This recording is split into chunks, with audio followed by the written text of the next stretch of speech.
This one is such a gem and a mindfuck. Let's do it. 1408 is about this writer, Mike Enslin, and he specifically writes about haunted locations. Like, he'll go stay in a haunted place and investigate and write books about it. But despite this, you can tell that he's super skeptical and he doesn't believe in anything supernatural. So Mike's in California one day and he's promoting a book and he decides to go surfing. While he's surfing, he gets taken out by a wave and washes up on shore, and eventually he wakes up. Also, while he's here, he gets this mysterious anonymous postcard from the Dolphin Hotel in New York, and it just says, "Don't go in room 1408." So Mike, of course, sees this as a challenge, and again, he doesn't actually believe in any of this. So he calls the hotel to book, and they tell him that that room is never available. He cannot book. But he gets his lawyer involved, and they have to let him book. When he gets to the Dolphin, he's confronted by the hotel manager, Gerald Olin, and he begs Mike to not enter 1408, and in fact, he starts to try and bribe him at one point. He tells Mike that there have been 56 deaths in 1408, and people have tried, but no living person has lasted inside that room for more than an hour. So Mike, again, completely not believing any of this, is like, fuck you, I'm going. So he makes it up to 1408, and when he gets in there, he's like, this is it? Now, he has this little tape recorder that he records everything on, and he's explaining how, the room just seems boring. And he's in there for a few minutes, and he's like, yep, nothing supernatural yet, talked it up for nothing. But all of a sudden, the clock radio turns on by itself and starts playing the song We've Only Just Begun. And it starts a countdown of 60 minutes. So Mike sees this, and he thinks that Olin is playing a joke on him, and he's like, oh yeah, nobody's lasted more than an hour, that's what you're trying to do. But eventually more unexplainable shit starts to happen. And Mike straight up starts to see ghosts from the hotel room's past.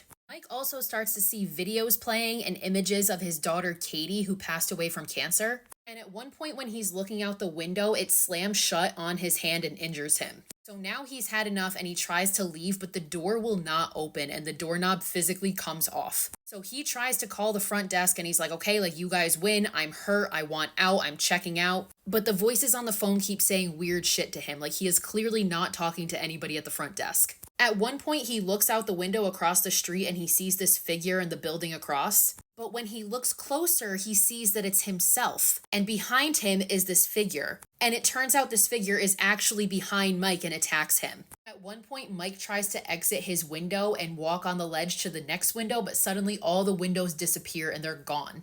So Mike continues to make all of these efforts to leave this room to no avail. He tries to go through the grates. He tries to bang on the window to get anybody's attention. And at one point, the temperature in the room starts to rapidly decrease and it literally starts snowing. So Mike turns on his laptop and he has this idea to try and call his estranged wife, Lily, and it works. He gets through to her. And he tells her, send the police to the Dolphin. I am in 1408. Something is happening. But before he can say anything else, the sprinklers in the room turn on and short circuit the computer. And Mike watches as his face distorts and he starts saying something to Lily that he's not actually saying. And he tells Lily to come up to the hotel room herself and see it for herself.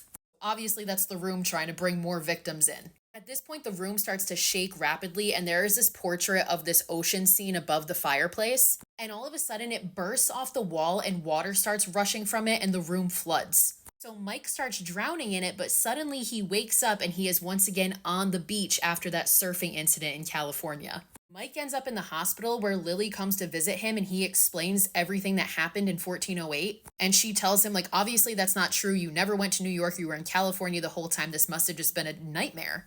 So Mike goes back to his regular life and he actually starts to write a book about his dream experience in 1408. But when he goes to the post office to send out the manuscript, he recognizes the people in there as employees that he saw in the hotel. And all of a sudden, they take out these tools and start smashing everything and ripping up the floors and ripping out the ceilings. And sure enough, it reveals that he is still stuck in 1408. This time, he is confronted by the spirit of his daughter, Katie. And eventually, the hour countdown that was on the clock runs out, but it resets to another hour. And at this point, Mike gets a call from the quote-unquote front desk. And he asks them, why haven't you just killed me yet? And they tell Mike it's because we give our guests free will. So you can either choose to take yourself out or you can keep reliving this hour for all eternity. And Mike turns and sees that there is a noose hanging in the room. However, he refuses to give up that easily. He takes this bottle of alcohol that Olin had given him and sets it on fire. And he smashes it, which causes the whole room to burst into flames.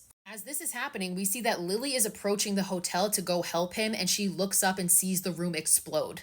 And Mike lays there surrounded by flames, laughing, knowing that he's won. He has victory over this room. We see the hotel getting evacuated. Meanwhile, Olin is sitting in his office and to himself is praising Mike for his actions and for destroying the room. Now, there are 4 different endings to this movie, but I'll tell you the theatrical one. Firefighters break down the door and end up pulling Mike out of the fire, and he survives. He and Lily reconnect, and he tells Lily all about his experience in 1408, but she's a bit skeptical. Until Mike is looking through a box of some of the belongings that were taken from the room, and he finds his cassette player. And when he presses play, he and Lily both hear Katie's voice coming out of it, which confirms that everything he said was fucking true.